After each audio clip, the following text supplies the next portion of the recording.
चंद्रिका राय संशय में है, क्या करें। पार्टी अभी तक तो वो आरजेडी में ही है जी, लेकिन वो छोड़ना चाहते हैं क्योंकि उनको विश्वास नहीं हो रहा है कि आरजेडी फिर से उनको वहाँ से टिकट देगी जी, वो लोकसभा चुनाव लड़ना चाहते जी। हैं। और तो पारिवारिक कलह भी जो सामने आया वो बिल्कुल भी उस पारिवारिक कलह की वजह से तेजस्वी यादव ने तो उनको भरोसा दिया कि आप रहिए पार्टी में, आपको मौका मिलेगा, जी, कोई शिकायत नहीं आपसे। लेकिन उनको भरोसा नहीं हो रहा है, उनको लग रहा है कि चुनाव इन मौके पर कहीं धोखा न दे दे। तो इस बार महागठबंधन से ये तो कह सकते हैं कि आरजेडी की सेफ सीट कभी किसी दौर में मानी जाती थी। हाँ, तो इस बार लालू परिवार से यहाँ रहेंगे या कोई और रहेंगे, या राजीव प्रताप रूडी को लेकर जो बातें खबरें चलते रहती है कि मंत्रालय से हटाया गया, इसको वजह से नाराज हैं, ऐसी कई बातें आती हैं। राजीव प्रताप रूडी के बारे में मीडिया में खबरें चलती रहती हैं जी। मैं पक्के तौर पर नहीं कह सकता। सारण लोकसभा जो पहले छपरा लोकसभा कहा जाता था, वहाँ से अभी सांसद हैं राजीव प्रताप रूडी। लालू प्रसाद यादव भी सांसद रह चुके हैं, मगर 4 मरतबा राजीव प्रताप रूडी जीतते आए हैं भाजपा के टिकट पर, केंद्र में मंत्री भी रहे हैं। मगर इस बार 2024 लोकसभा में क्या कुछ होगा, जो वहाँ के 6 विधानसभा सीट हैं उस पर 4 राजद के जीते हुए उम्मीदवार हैं और 2 भाजपा के। इन तमाम बातों पर अभी बात करेंगे कि आगे 24 लोकसभा में क्या कुछ होगा और कौन उम्मीदवार होंगे, और भी बहुत कुछ। वरिष्ठ पत्रकार श्रीकांत प्रत्युष हैं हमारे साथ। सर, जिस प्रकार से जब से नीतीश कुमार उधर गए हैं तब से सभी सीटों पर एक जोरदार टक्करदार कह सकते हैं कि चुनौती देखने के लिए मिल रही है भाजपा को। इस बार क्या होने वाला है? नीतीश कुमार उधर नहीं गए हैं, आरजेडी के साथ गए। आरजेडी के साथ गए, महागठबंधन बन गया है। अब तो देश स्तर पर इंडिया गठबंधन बन गया है। बिहार में महागठबंधन की सरकार है। नीतीश कुमार जब आरजेडी के साथ हैं तो चुनौती बड़ी है बीजेपी के लिए। लेकिन सच्चाई यही है कि बीजेपी लगातार वहाँ से जीतती रही है। एक बार लालू यादव जीते थे जी, उसके बाद कभी आरजेडी को जीत नहीं मिली। देखिए, सबसे बड़ी बात यह है कि यहाँ 6 विधानसभा क्षेत्र हैं जी, 6 में से 4 विधानसभा क्षेत्र पर आरजेडी का कब्जा है। ठीक है, मढ़ौरा पर भी आरजेडी कब्जा है, फिर गरखा में भी आरजेडी का कब्जा है, परसा में भी और सोनपुर में भी आरजेडी के विधायक जीते हैं। लेकिन 2 ही जगहों से बीजेपी जीती है और आपको पता है कि वो है अमनौर और छपरा जी। लेकिन लोकसभा चुनाव में सभी विधानसभा क्षेत्रों में बीजेपी को लीड मिल जाती है जी, और बीजेपी जीत जाती है। इसका बड़ा कारण क्या रहता है? मोदी हाँ, बिल्कुल लहर चलता है। देखिए, ये कहा जा सकता है कि जो आरजेडी के वोटर हैं, सपोर्टर हैं, जो राज्य के चुनाव में आरजेडी का साथ देते हैं, वो लोकसभा के चुनाव में बीजेपी का भी साथ देते हैं जी, यही कहा जाएगा जी। क्योंकि जब 6 में से 4 विधानसभा क्षेत्रों में आरजेडी की जीत हमेशा होती है, फिर वहाँ बीजेपी कैसे लोकसभा चुनाव में सभी विधानसभा क्षेत्रों में जीत जाती है? इसका मतलब कि आरजेडी को जो वोट करते हैं विधानसभा में, वो लोकसभा में बीजेपी को वोट करते हैं। मतलब जो कुछ लोग हैं ललटेन टिपते हैं वो कमल थाम लेते हैं कुछ, हाँ, लोकसभा चुनाव में जी। तो उस वजह से ये सफलता मिलती रही बीजेपी को। लेकिन अभी तेजस्वी इंडिया गठबंधन बना है, तेजस्वी यादव जिस तरह से घोटाले में फंसे हैं या फंसाए गए हैं, उसको लेकर यादव में थोड़ा ज़्यादा आक्रोश जी। लेकिन और दूसरी बात है कि नीतीश कुमार भी साथ हैं, तो चुनौती पहले से बढ़ी हुई है बीजेपी के लिए। ये जो भीतर खाने से बात चलते रहती है, यादव जो हैं लोकसभा में पलटी मार देते हैं, मतलब पलटी का कहने का मतलब वो भाजपा का साथ देते हैं, ये यहाँ पर दिखता है क्या? पूरा यादव नहीं, लेकिन कुछ ऐसे यादव हैं जो बीजेपी को वोट देते हैं लोकसभा चुनाव में जी, लेकिन वो भी विधानसभा चुनाव में आरजेडी को ही वोट देते हैं। तो बिहार में तो उनको लालू तेजस्वी के अलावा कोई नहीं चाहिए, लेकिन देश स्तर पर वो मोदी की सरकार को समर्थन करते हैं, लोकसभा चुनाव में वोट देते हैं। और यही कारण है कि आप देख रहे हैं कि छपरा में लगातार बीजेपी जीत रही है जी। लालू यादव यहाँ जीते थे पहली बार 77 में, नहीं 77 में नहीं जीते थे। लालू यादव यहाँ से 2009 में एमपी बने थे जी। 2009 में सांसद बने थे लालू यादव, उनको 2,74,000 वोट आया था। और बीजेपी के कैंडिडेट थे राजीव प्रताप रूडी, तो उनको 2,22,000 वोट आया था जी। लेकिन आप देखिएगा कि जैसे जैसे चुनाव आगे बढ़ता गया, वोटों का परसेंटेज भी बढ़ता गया। अब 2014 के लोकसभा चुनाव में राजीव प्रताप रूडी को 3,55,000 वोट मिल गए, 19 में उससे और इस बार लालू यादव की जगह पर राबड़ी देवी चुनाव मैदान में थी जी। तो 3,14,000 वोट मिला, यानी लालू का भी वोट बढ़ा जी।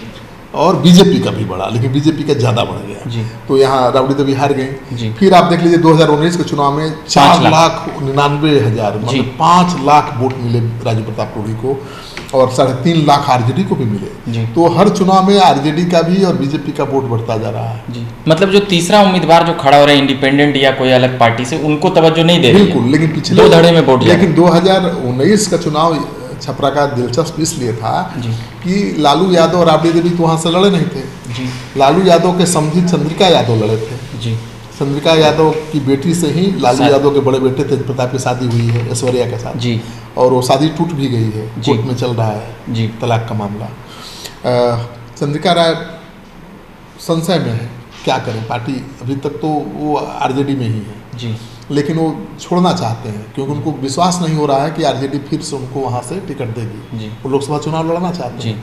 और तो पारिवारिक कलह भी जो सामने आया, बिल्कुल उस पारिवारिक कलह की वजह से तेजस्वी यादव ने तो उनको भरोसा दिया कि आप रहिए पार्टी में, आपको मौका मिलेगा, कोई शिकायत नहीं आपसे। लेकिन उनको भरोसा नहीं हो रहा है, उनको लग रहा है कि चुनाव इन मौके पर कहीं धोखा न दे दे। तो इस बार महागठबंधन से ये तो कह सकते हैं कि आरजेडी की सेफ सीट कभी किसी दौर में मानी जाती थी। तो इस बार लालू परिवार से यहाँ रहेंगे या कोई और रहेंगे, या राजीव प्रताप रूढ़ी को लेकर जो बातें खबरें चलती रहती है कि मंत्रालय से हटाया गया, इसको वजह से नाराज हैं, ऐसी कई बातें आती हैं। राजीव प्रताप रूढ़ी के बारे में मीडिया में खबरें चलती रहती हैं।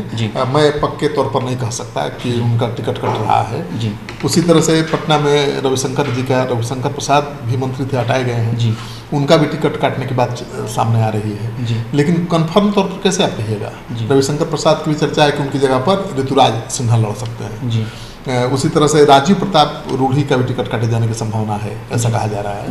लेकिन राजीव प्रताप रूढ़ी की जगह पर बीजेपी से कौन लड़ेगा, ये सबसे बड़ा सवाल है। तो बीजेपी में कई उम्मीदवार हैं, बीजेपी में कई उम्मीदवार हैं।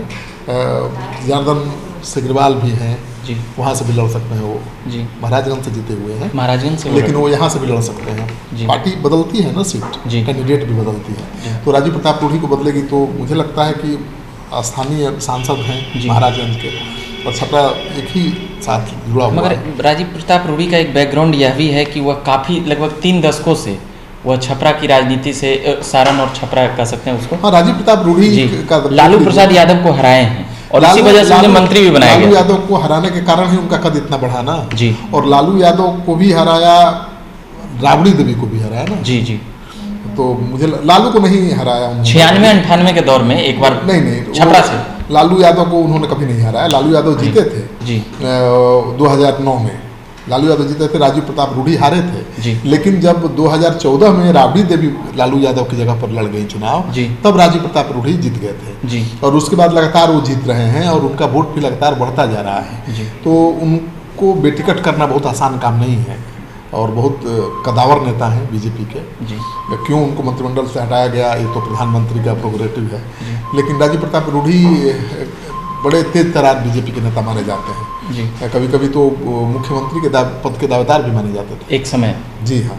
तो मुझे लगता है कि अब उनका टिकट अभी कोई खतरा ऐसा नहीं है। खतरा चर्चा में तो खूब है मीडिया में, अटकलों, कभी जेडीयू कभी आरजेडी चलते रहता है। तो उनके संबंध तो जेडीयू से भी अच्छे हैं, सब नीतीश कुमार से भी अच्छे हैं। और आरजेडी लगातार चूंकि ये सीट पर हारी है, तो हो सकता है कि जेडीयू के लिए सीट छोड़ दे। और वैसी स्थिति में अगर बीजेपी राजीव प्रताप रूढ़ी को नहीं लड़ाती है, तो जेडीयू के कैंडिडेट बनकर मैदान में ताल ठोक सकते हैं राजीव प्रताप रूढ़ी, और बीजेपी की चुनौती बढ़ेगी उससे। क्योंकि अभी तो नीतीश कुमार, लालू यादव साथ हैं, और राजीव प्रताप रूढ़ी का भी अपना वोट है। तो चुनौती बढ़ेगी और बहुत दिलचस्प लड़ाई यहाँ हो सकती है, मुझे लगता है। और छपरा जो सारण बना, उसको लेकर अभी हम बात कर रहे थे, मगर और भी जैसे कि सबसे बड़ा इशू ये है कि क्या करेंगे लालू यादव के समझे। ये चंद्रिका राय क्योंकि चंद्रिका राय पर सबकी नजर टिकी हुई है, वही चुनाव लड़े थे पिछला चुनाव, जिससे इमेज खराब हुआ था लालू परिवार का। हो सकता है कि उनको लड़ाकर अपना इमेज थोड़ा लालू परिवार साफ करना चाहिए। लालू यादव के परिवार के साथ उनका संबंध अभी अच्छा नहीं है, क्योंकि बिटिया की शादी टूट गई है।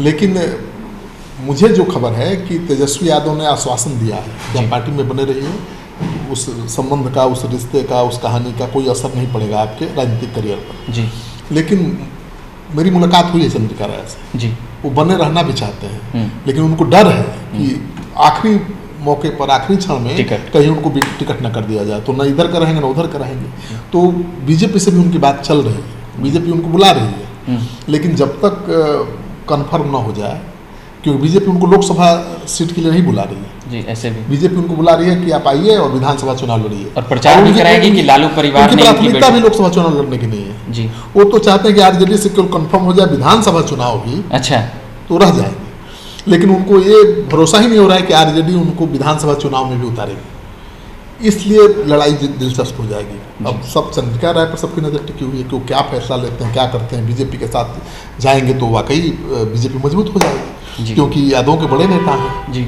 उनके बाबूजी तो मुख्यमंत्री रहे थे, तो दरोगा प्रसाद राय। आने वाले दिनों में पता चलेगा, अभी समय है बहुत।